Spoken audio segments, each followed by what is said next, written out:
nakaupot. Makaradol, Fred Padernos, Istorya Pakaradol!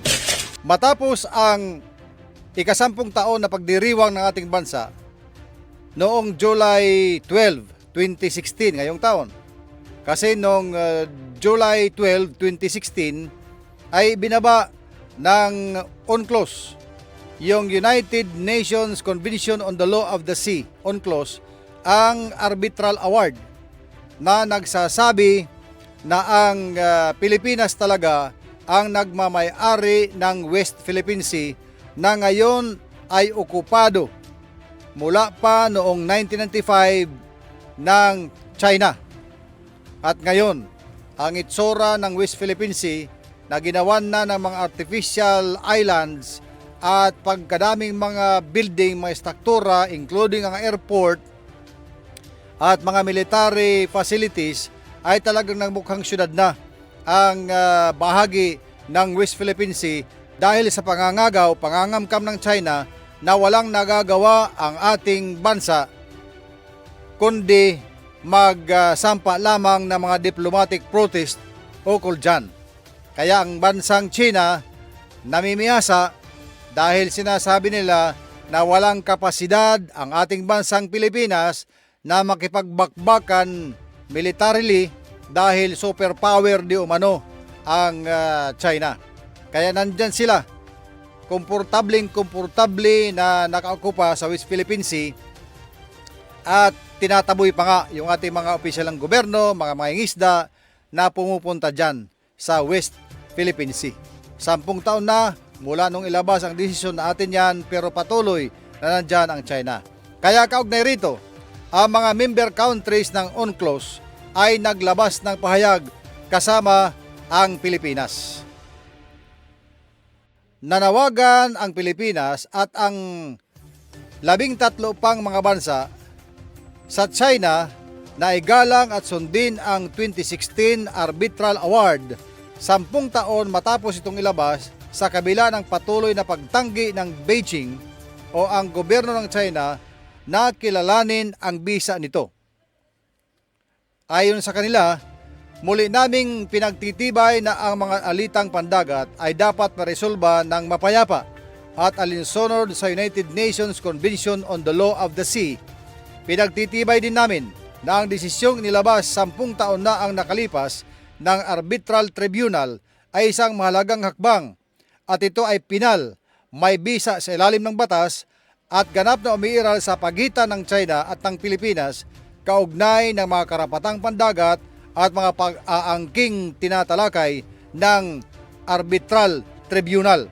Ayon sa magkasanib na pahayag ng Pilipinas kasamang Australia, Canada, Estonia, Germany, Italy, Japan, Latvia, Lithuania, New Zealand, Romania, Slovenia, United Kingdom at United States na inilabas noong linggo lang, July 12, 2026.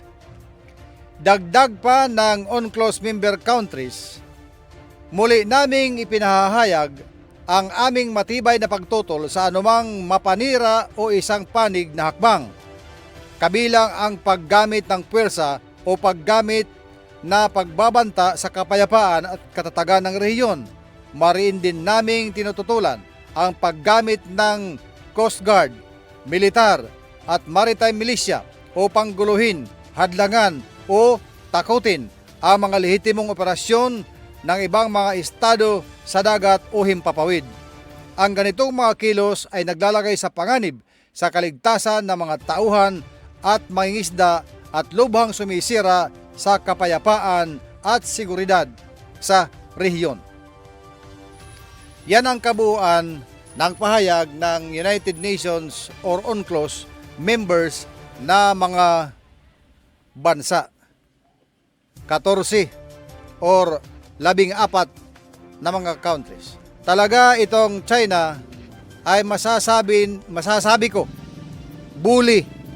Itong China, mapang-api.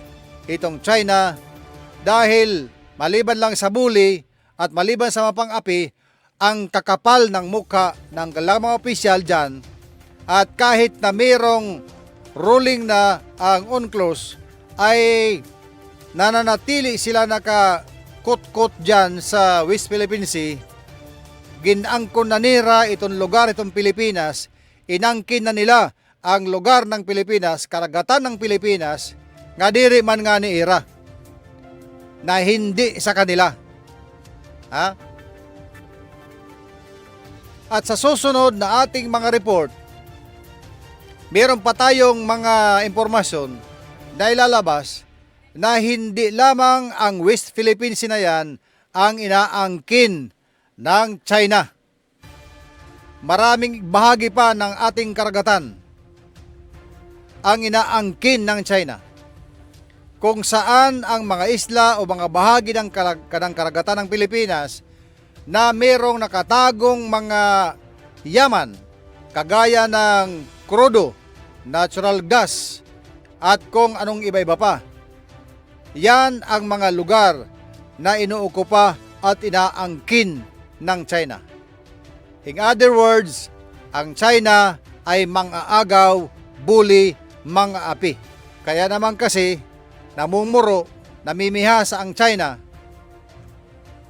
sa mga ganyang gawain dahil nakasandal sila sa kanilang kapas militar na ayon sa kanila ay superpower, na kaya nilang ibuli, apihin ang sinumang bansa gagaya ng Pilipinas. Kaya naman, ang nagagawa lang ng ating bansa ay walang iba kundi magpadala ng mga diplomatic protest laban sa pinaggagawa ng China. Kung sa diplomatic protest lamang, sa palagay ko maraming tonelada na ng mga diplomatic protest ang naipadala ng ating bansa. Pero lahat ng ito hindi ginagalang ng gobyerno ng China.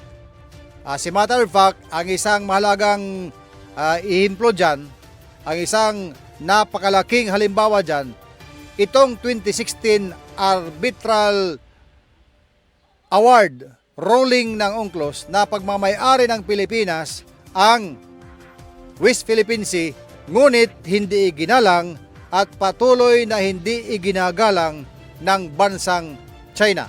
Kaya sila patuloy na nandyan nakaukupa sa karagatan na pagmamay-ari ng ating bansang Pilipinas, partikular sa West Philippine Sea.